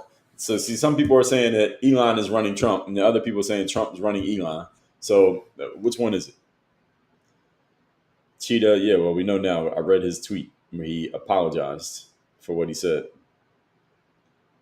Lacey, who is DD? You keep saying DD. I don't know who you're referring to.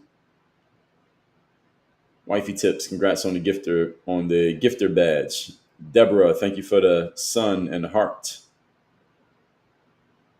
Traditional said they made Simone apologize. Well, Simone was seeing the backlash that she was getting, and she's trying to do damage control right now. And again, if she had not said anything, then she wouldn't need to apologize for anything. She spoke when she shouldn't have been speaking. And now she took, for the most part, Simone Biles had a very high approval rating. 99% of people approved of Simone Biles. She was a gymnast. She played very well. And for the most part, she kept her mouth shut on anything other than gymnastics. She jumped into a very, very divided hot button conversation. And now half the people who used to like her don't like her anymore. Why did she do this? What was her purpose of doing this? She gained nothing by doing this. So it was a very dumb thing for her to do if she did it on her own volition. But she did not do this on her own volition. Her handlers told her to do this. I heard a woman say this on a podcast yesterday, but I forget what it was. But one of Simone Biles' biggest endorsees, the people who pay her money, is an organization that's all about trans youth. And they probably had something to do with the fact that she jumped into that conversation for literally no reason.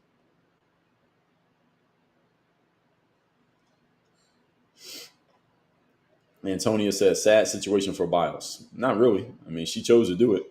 She played herself. Now, had it worked well, then she'd be all high and mighty right now, but it didn't work. A very bad idea. Which player won't shut up? I'm talking about Simone Biles, where she started talking for no reason on a subject that she did not need to engage herself in. Jiminy says, Scott Adams says, you apologize publicly within 48 hours and all is forgiven. Yeah, according to Scott Adams. Shout out to Scott. I've been on his show before. But no, I don't think so. Depends on what you're apologizing for. If I shoot you in the head and apologize within 48 hours, I'm still going to jail. AJ Ward said Trump throws tantrums all the time. Well, people use the word tantrums when they're talking about Trump in order to make it seem like whatever he's doing is wrong. But if he's in disagreement with something, he has a right to voice that the same way that any one of us does. Now, when's the last time any one of us threw a tantrum?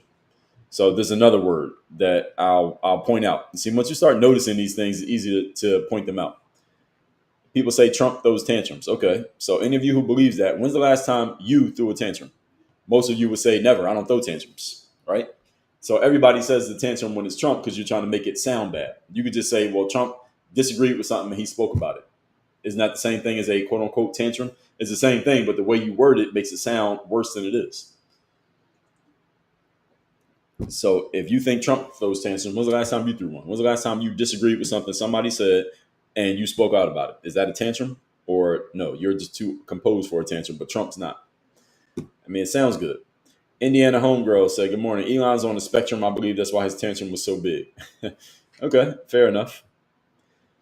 Linda B said, I thought you keep your commentary pretty even. I like it here. Thank you. We're at 72,000 likes, folks. Can we get to 75, please?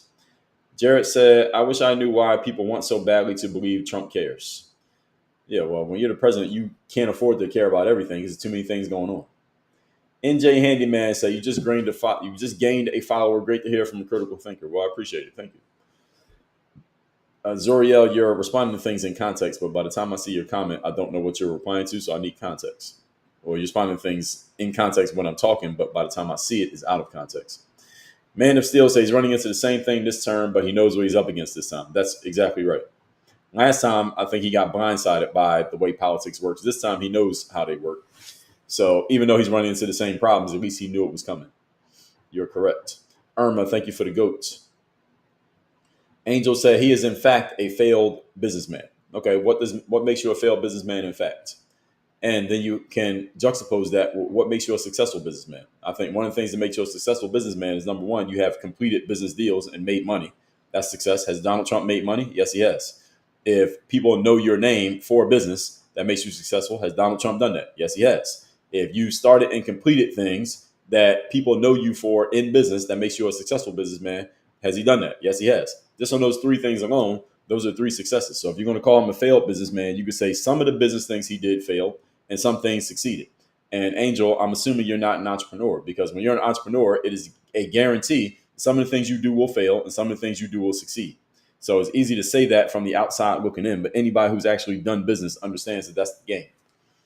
It's like saying Michael Jordan's a failed basketball player because he lost some games. Yeah, he did lose some games, but don't ignore the games that he won. That's part of the game.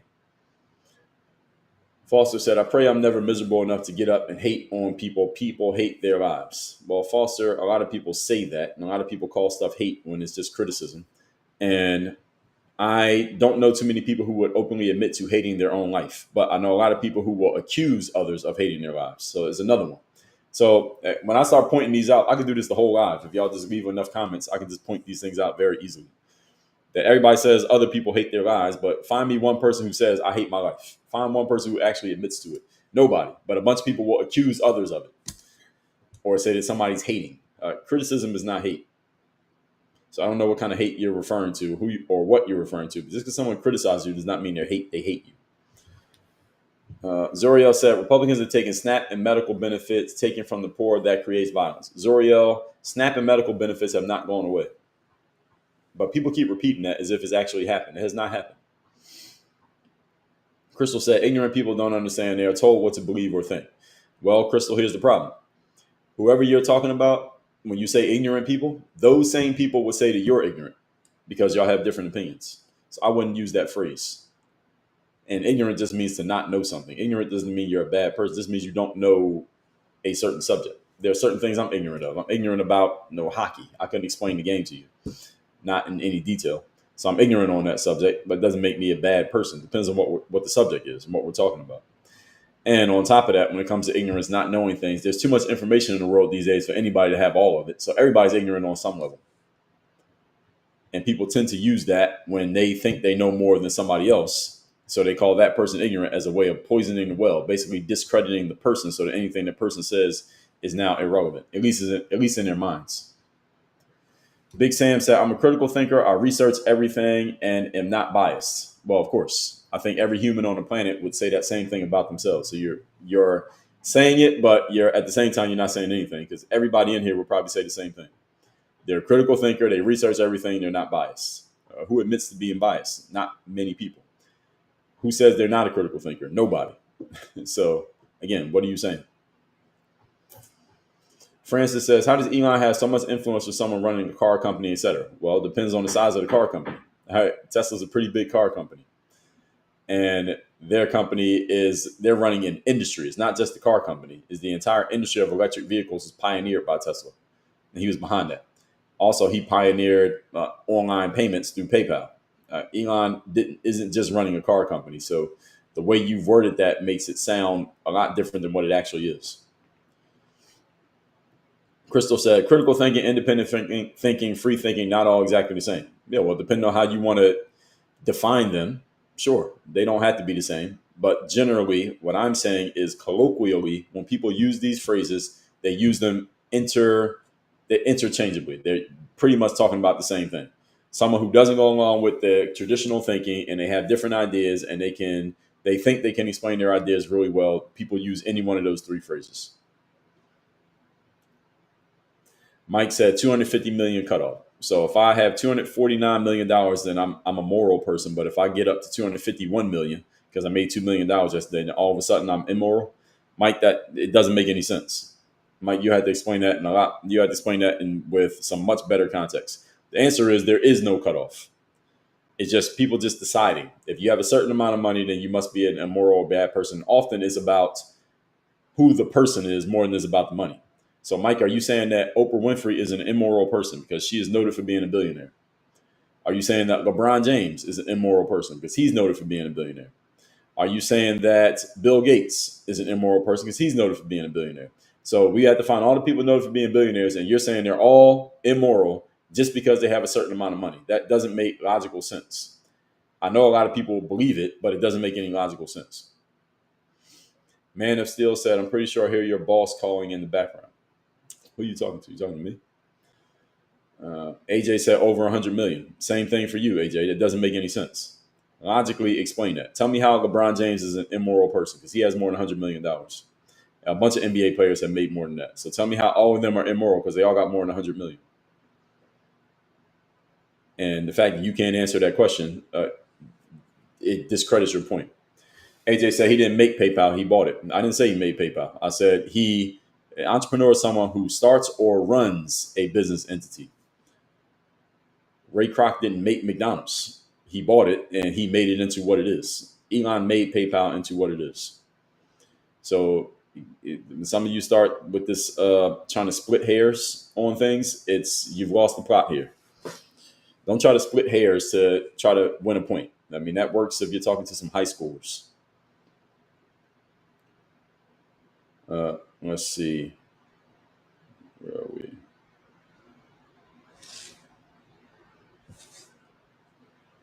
Hold on a second.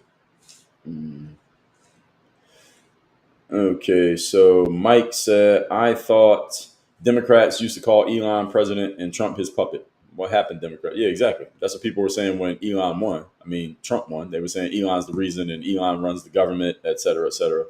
Now, all of a sudden, it's flipped around. Trifle Flop said, the right state telling people to shut up and dribble, FOH. Well, some athletes should shut up and dribble. And by the way, truly Flops, you don't know me, but my background is as a professional athlete. And there are some professional athletes who should not be talking about anything other than sports. Simone Biles is one of them. And she exposed herself as one of them by what she said over the last few days. So shut up and dribble for athletes does apply to a bunch of athletes. A bunch of athletes should not be talking about anything other than playing sports. And I say that as a professional athlete myself. I'm qualified to say it. Now, if you never played sports, you might want to be careful who you say that to. I can say it, though. Jeannie said, God forbid someone practices their free speech. Well, everybody practices their free speech, especially on the internet. You can say anything you want. William Lisa said, organized protests are huge tantrums. You can frame it that way. Joyful Heart said, Trump engages in middle school drama on social media. Okay. I mean, it sounds good. It serves your ego to say that. Fine. Mike said, people who say those things never even started one business. Exactly. A lot of people have no idea how entrepreneurship even works. But they will criticize it as a way of discrediting a person who they don't like. So they'll try to find a way to criticize it. Doc said he's a businessman that has failed businesses. He has had some businesses that did fail. Yes, he did. He also has a bunch that succeeded. You left that part out. So you didn't give the full context here, Doc. Shell for real estate. Good morning. Christopher said, fastest MAGA, we are in a new world order. Remember where you originated from. What does that even mean? Ruby said, thank you for shutting down the lies about Medicaid and Medicare benefits. Yes, well, it's people. I don't think people think that they're lying. I don't think people saying that they're lying. They have been told that by the media and by people on the Democratic side that Trump is taking away SNAP and shutting down Medicaid. And they hear it so often that eventually they start to believe that it actually happened. That has not actually happened. People are saying that Trump's going to do that, but people have been saying Trump's going to do stuff for the last 10 years. They keep saying all this stuff he's going to do. None of it actually happened. but they keep saying he's going to do these things, and none of it ever occurs. But if you hear something often enough, you tend to think that it must have already happened because people keep saying it, so it must be real. This is the way human beings operate, generally speaking, especially when they hear something that touches their emotions. Bill said, I just entered the room and the content sounds interesting. What's the subject matter? Well, the original subject, Bill, online was about Elon versus Trump. But right now I'm just reading comments. So some of them are about Elon versus Trump, but some of them are about some other tangential topics. Karina says SpaceX. Yeah, SpaceX is the biggest thing for Elon. It's not Tesla. The biggest thing for Elon is SpaceX. He's trying to go to Mars. And he said, 100% spot on with your conversation with people. Thank you. Joe Byron said, libs hate billionaires, yet they still shop at places like Walmart, Amazon, and Apple. Very good point. All those are billion-dollar companies. And you're making somebody rich. Y'all look at y'all want to talk about the Forbes list. All of Sam Walton's, that's the guy who started Walmart, all of Sam Walton's heirs, his kids and their spouses are all on the Forbes list, all with multiple billions to their name. And they all got the exact same amount. He set it up that way. So if you shop at Walmart, you are contributing to billionaires. You got an iPhone, you're contributing. You shop on Amazon, you're contributing.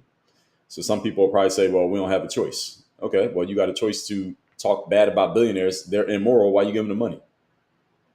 If you think billionaires are immoral, why are you giving them money? That means you're complicit. Doc said $1 or $1 trillion, there are immoral people in each group. That's correct. Right. So you can't call someone immoral just because how much money they got. There are immoral people who are in jail and they're broke. So having a bunch of money does not make you immoral all of a sudden. Just all of a sudden you went from $300,000 to $300 million. All of a sudden you're a bad person. That doesn't make any sense. Mike said, fact, the only Trump business that failed was the Taj Mahal and Atlantic City. The rest were Chapter 11. Even that one, you don't necessarily have to say it was a failure. What they're calling a failure, when I say failure, what I mean is at some point that business was not working maybe the way they intended and they had to kind of pivot when I say failure. But you don't have to call anything a failure. It's like Thomas Edison.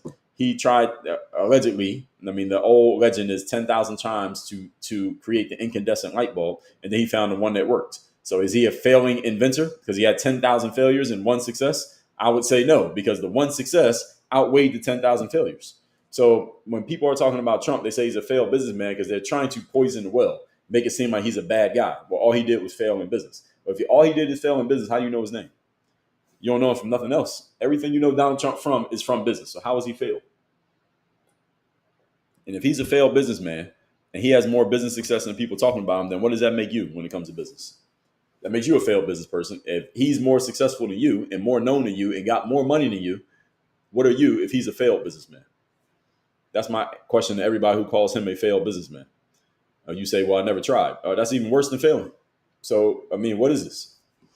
So anyway, Karina, so Mike, your point is correct. Karina said, people have selective hearing. Yes, they do. All humans do. AJ said, I didn't say millionaires are moral. We're talking about billionaires that are greedy. All right, billionaire, millionaire, doesn't matter. LeBron James is noted for being a billionaire with a B. Is he immoral? Michael Jordan is a billionaire with a B. Is he immoral? Oprah Winfrey, billionaire with a B. Is she immoral? You said billionaires and you said that are greedy. How do you define that somebody's greedy? At what point does someone become greedy? Now, I'm assuming these people I just mentioned, Oprah, LeBron, what was the other person that said? These people who are known for having a bunch of money. Michael Jordan. You don't know them. How do you know if they're greedy or not? You don't know them personally. How do you know if they're greedy? And what makes a person greedy? Just the fact they got a lot of money? So, AJ, I don't know where you got these bad ideas. Probably some liberal university that mistaught you that you're paying student loans back for. But these are really bad ideas that you have somehow convinced yourself to believe, unfortunately. Good news is you can change your thinking. But you got to stop asserting this nonsense. Again, I don't know where you got it from, but I apologize on behalf of that college professor. Festro said, I don't know what you're talking about. Let's see. Max said, well, when it's in the bill he's trying to pass, it's fair to criticize. It's fair to criticize anything you want to criticize, Max. Hello, Tracy Rose said, I would venture to guess most business owners have had businesses to fail before huge success. Yes, exactly. And again, it depends on how you define fail. All right, so fail is the operative term here. I just gave you what I'm defining as failure, but you could say none of it's a failure. I mean, you could try 10 businesses, none of them make money, and then business number 11 makes you rich. You don't have to call those 10 failures. You can say those 10 things were a learning process. I learned 10 times and then I got the success on the 11th try. Uh, Max said, you can't avoid supporting billionaires. That's the problem. Well, it's not a problem. You're not really supporting, they're supporting you. Understand, you buy an iPhone, you're not doing it to support Apple, you're doing it to help yourself. You just happen to have to give money in order to get it. So again, the way that people frame these things makes it seem like you're being taken advantage of. If you buy from Amazon, you're buying from Amazon because you want what Amazon has, not because you're trying to support a billionaire. And you're not really supporting him. They're offering you something. You say, that's a fair price to pay for these headphones. I'm going to pay for the headphones. You're not supporting them. They're not supporting you. It's an even exchange. That's what marketplace is. I offer you something, a product or a service. I put a price tag on it. You pay it. I get something. You get something. That's an even exchange. I'm not supporting you. You're not supporting me. We're helping each other, if anything, because we're doing a fair exchange. So people use these language games. And again, a lot of you have learned this bullshit language games at liberal universities from professors who are teaching shit that they never even did in their lives. And they're telling you how to think about it. And then y'all get out of school and go repeat this shit as if you know what you're talking about, when many of you don't. You don't know something until you've done it. You don't really know it until you can teach it. You don't truly know it until you can get paid to teach it. And I'm not talking about school teachers. They don't count. It has to be something you've actually done. Britt said Trump only had a couple bankruptcies out of hundreds of businesses. Yes, exactly. Compared to his whole thing. Jash said Trump is a Nepo baby, LOL. So let's talk about that. People tend to bring this up as if it's a way of discrediting someone in business. If you try to discredit someone by saying they're a Nepo baby, in other words, that they started out with some money, let me ask you a question. Why did your parents not start you out with some money? That's the question you should be asking. Not, oh, let's discredit this guy because he started out with money. How did he start out with money? Because his parents had money. All right, you got parents, right? You got two parents? Okay, why'd you start with zero? What was Donald Trump's parents doing that your parents weren't doing? That's the question you should be asking. Nobody ever asked that question. They just talk about, oh, well, somebody started with money, as if that means they're not good because they started with money. You're supposed to start with fucking money. That's the point. That's the point of having parents, is that you don't have to start from zero. If you started from zero, your parents messed up. That's the part that's what you should be laughing at. Not Trump being a Nepo baby. What you should be asking is why you're not a Nepo baby, and are your kids going to be Nepo babies? That's what you should be concerned about. Now, laugh at that. AJ said, helping the community when you're in a surplus of money is only natural. If you don't, you're bad. AJ, please, what grade are you in? If you don't, you're bad? Really? Where'd you get that from? Willie said, money doesn't make you immoral. It's our decisions that we make in life. Exactly. Correct. Britt said, bankruptcy is a financial move for the wealthy. It doesn't mean you failed. Exactly. Willie said, I teach my players you have to fail in order to learn and succeed. That's right. Depending on what you call failing. Yes. Max said, you said we support them and it's hypocritical because we criticize them too. No, I didn't say that. I didn't say it's hypocritical for anything. Don't rephrase me. When I say what I'm thinking, in my words is always better than your version of what I said. When you rephrase me, you make it worse. Linda said, Trump has had 400 separate businesses. Bankrupt 10 of them is outstanding average. Yes, it is. Big Sam said, fair trade is not robbery. Exactly. Nobody's being robbed. They make you an offer. You accepted the offer. Everybody wins. AJ said, caveman rules. If I see an apple tree and the village is starving, I should help or keep the apple. Keep the apple tree or keep the apple? What are you talking about? And why are you using caveman rules? You're not a caveman. You've never been a caveman. Again, this is what I just said. You don't know it until you've done it. Talk about something that you actually know, AJ. What is your life experience? What is your professional experience? Let's find that out, since you want to throw out these bad examples. Once you tell me your life and professional experience, I'll tell you what you're qualified to offer examples of. I'm fearing that it may not be much.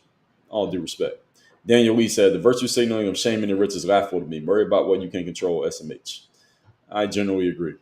AJ said, that's what greed is, but making up a currency to sell the apple and not share is also greedy. Well, greed is an opinion, is not a fact. And if you think somebody's greedy, I'm not here to change your mind. I'm not in the business of changing people's minds.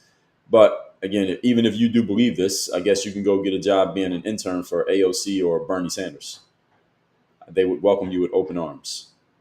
Live Free said, Dre, I see your point. However, billionaires control humanity, resources, and institutions. So What does that mean? Does that mean they're doing something wrong?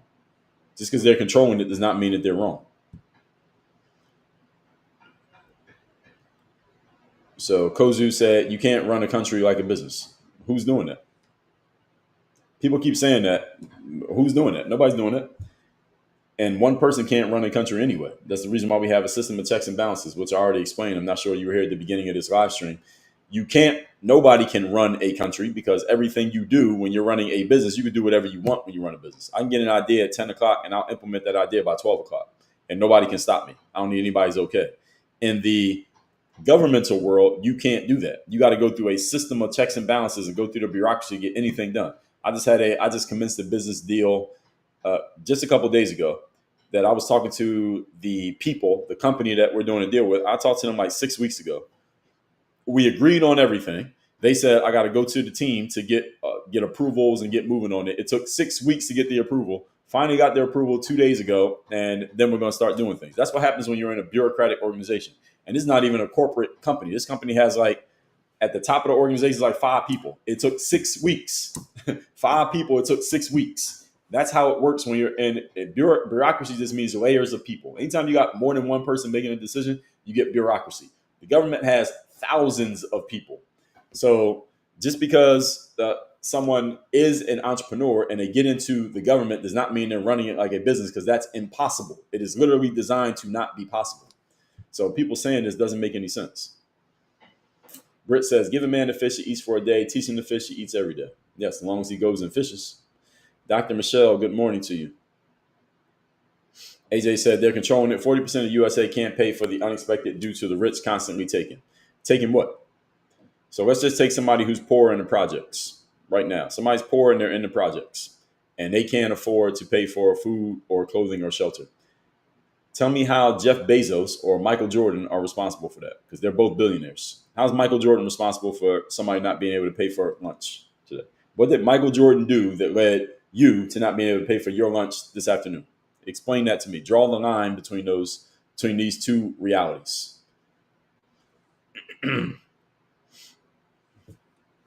So I'm waiting for, and AJ, I asked you a question about your professional experience. What have you done professionally? What's your background? How old are you? Where'd you go to school? You've made yourself I'm giving you the attention that you're asking for. So now answer the questions. Now, if you don't want to answer those questions, then I got to get rid of you. So I'm asking, you're moving the goalposts.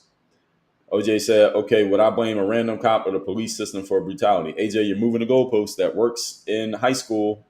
It might work in a lower class, not lower class, but what do we call it? The lower classmen college lecture halls. Doesn't work over here. So I'm going to ask you one more time, then I'm going to get rid of you. I'm warning you now. So I'm asking for your background. Where'd you go to school? How old are you? And what's your professional experience? Those are the next comments I want to see from you. If you don't want to answer, I'm getting rid of you. Because you asked for the attention, now I gave it to you. So we're at 100,000 likes. So AJ said, I'm 26, airplane mechanic, quality inspector, make $150K a year. I'm a vet. So that means you know nothing about entrepreneurship, number one. Did you go to school? Where'd you go to school at? Number two, you're an airplane mechanic. That is not the subject. So you're speaking on things on a professional level that you have no experience at. You're a quality inspector, which has nothing to do with what we're talking about here today. How much money you make is irrelevant to me. And you're a vet, also irrelevant, because we're not talking about the military. So AJ, you're talking about a bunch of things you know nothing about. All due respect. You don't know something until you've done it. You don't really know it till you can teach it. You don't truly know it till you can get paid to teach it. And you're talking about things you know nothing about. Entrepreneurship is not in your wheelhouse. So how about you stick to things that you know? Now, you can offer your opinions, which is fine, but I'm not down all your opinions. So I don't know what else you want here. So anyway, I do these live streams Monday through Friday, 8 a.m. to 10 a.m. Eastern. We go to 10 a.m. at the latest usually. Sometimes I go a little bit over. Yesterday, we went over because there was a lot of activity in the comments yesterday. Today, a little bit less activity, but we got to it.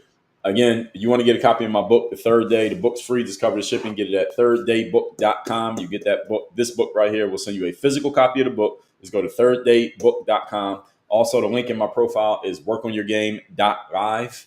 That is where you can get all the resources that follow up behind this live stream. So we literally put that page up for people who watch these live streams, because I saw on TikTok the biggest audience when I do live streams is usually TikTok. Right now, 138 people. And you see right here, like the live streams, here's your next move. So I literally got this page specifically for those of you watching the live streams. Those of y'all on Instagram and TikTok and Rumble and YouTube, LinkedIn, this is for y'all too. So workonyourgame.live is the link in my bio on TikTok, by the way. And here you can get on my email list. You can get into my coaching programs. You get links to all the books, as you can see, links to all the books there. You get links to my latest videos. These live streams, the recordings are on YouTube. So I'll put that right here on the page. You can find out more about Work on Your Game University, and you get a nice little picture of me right there. That is all at workonyourgame.live. So the question is, Jazz said, how can you speak on his education when you use finna unironically? I did not say the word finna. I never said that word, but even if I did, what does it have to do with anything? And in context, I was asking about his education because I want to know what school he went to, because it sounds like he has a lot of liberal university talking points. So I wasn't asking, did you go to school? It sounds like he did. I'm speaking on, where did he get his ideas from? And education has nothing to do with type of language you use. I'm educated. I've written 41 books. I've done 4 TEDx talks. I'm a professional speaker. I can use Ebonics very easily as much as I want. I can switch back and forth between speaking very formally and speaking very informally. It doesn't mean I'm uneducated if I use Ebonics. So what you're saying, Josh, has nothing to do with anything.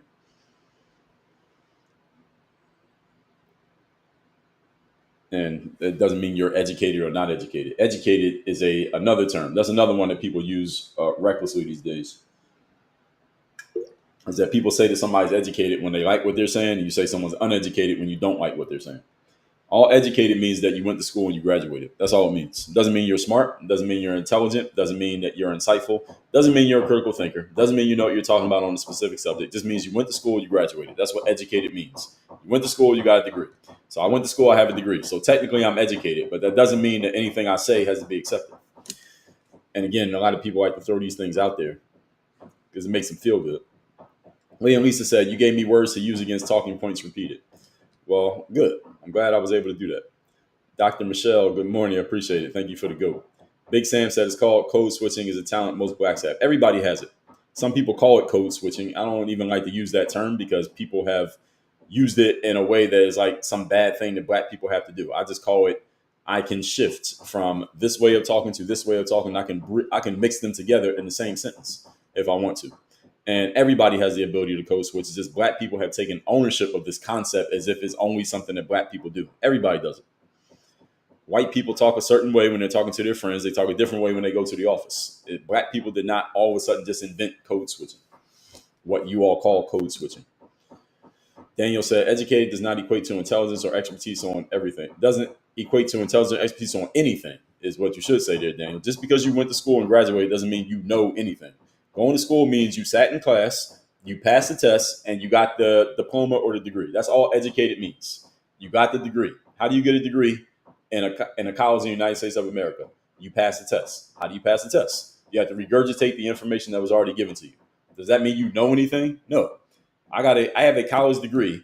Most of the things that I learned, quote unquote, learned in order to pass the test, I could not tell you what those things are. So does that make me smart? And I just admitted to it. Most of the things that I learned in order to pass the test in college, I could not recall and tell you what any of them are right now today, and I have a degree.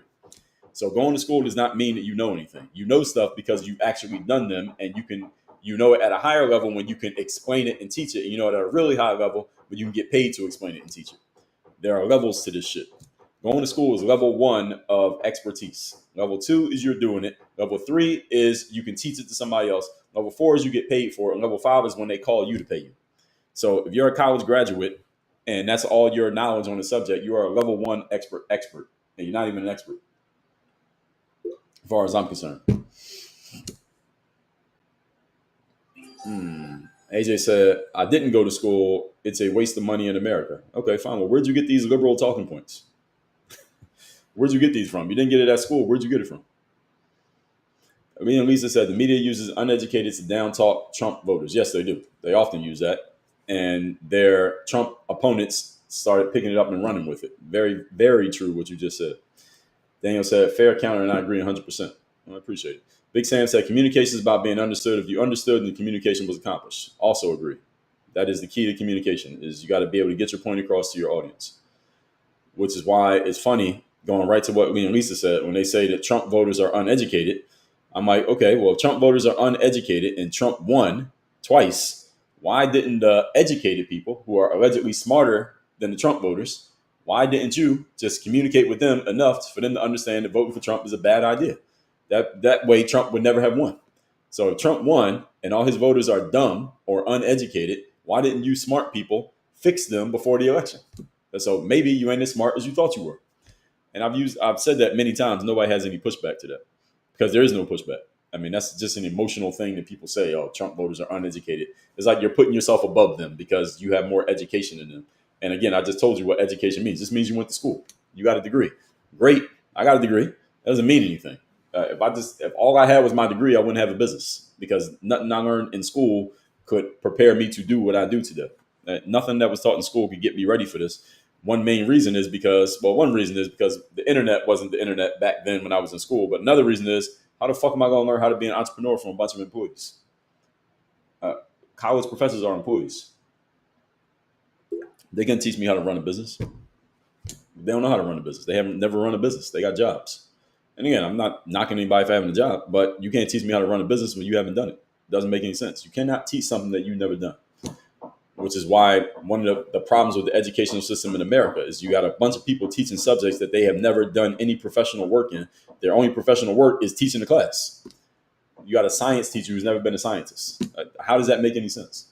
All they're teaching is theory. They teach from theory. College professors and school teachers teach from theory, meaning they read the book, they study the material, and then they teach it to the kids. You're teaching a theory. You're not teaching from actual experience. And if you could teach from experience, why the hell are you wasting your time working in a school or a college? You should just be running a business. You can make a lot more money and have a lot more independence in doing what you want to do rather than having to follow the rules of a university. And your boss is somebody who's never done the shit that they're telling you how to do. Why would you do that? That doesn't make any sense. So anyway, as you can tell, I have some thoughts on the education system in America. I've done several episodes trashing the education system. It deserves to be trashed. I will trash it more in the future, just not today.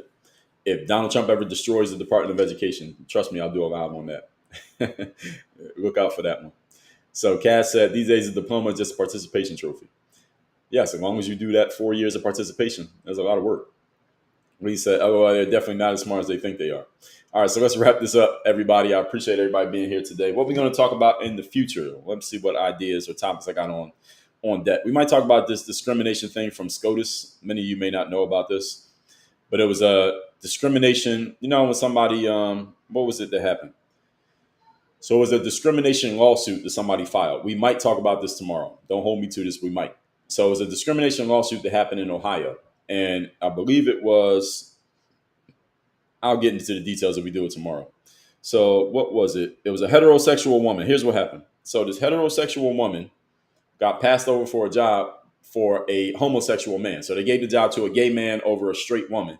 And the woman filed a discrimination lawsuit. And originally the court said, you can't file discrimination because you're not the one who is marginalized. You're not from the marginalized group. You're a heterosexual woman. I believe she was white. Yeah, she was white. A white woman said, y'all discriminated against me for a gay man. And was the man, I don't know what the guy was. It doesn't say. Yeah, so they don't say what it was. They said, you can't do that. You can't file discrimination because you're not one who gets discriminated against. She said, bullshit. It's still discrimination. Even though I'm part of the majority group, you still discriminated against me. This went all the way to the Supreme Court. And the Supreme Court said she's right, that discrimination applies both ways. It's not only discrimination if you're part of the minority. A majority person can be discriminated against as well. And it was a not that big of a story because many of you probably don't know about it, but I heard about it. We might talk about that tomorrow because it is a very good point to be made that you don't have to be part of the quote unquote minority to face discrimination. And that's one of the main reasons why DEI was starting to get knocked down, because DEI was basically a discrimination policy against majority people, men and white people, generally speaking, and heterosexuals on different levels. So we might talk about that tomorrow. We'll see. So I will see you all. So we hit 107,000 here today. Thank you, everybody, for the support and all the moderators who have been in here. And make sure you go to thirddaybook.com, get your free copy of this book right here, thirddaybook.com. The book's free, just cover the shipping. Go to workonyourgame.live to get more from us and everything that follows up from these live streams. I do need to go to the restroom now because I've been passing on it. I will see you all tomorrow morning, 8 a.m. Eastern. Work on your game. We are out of here.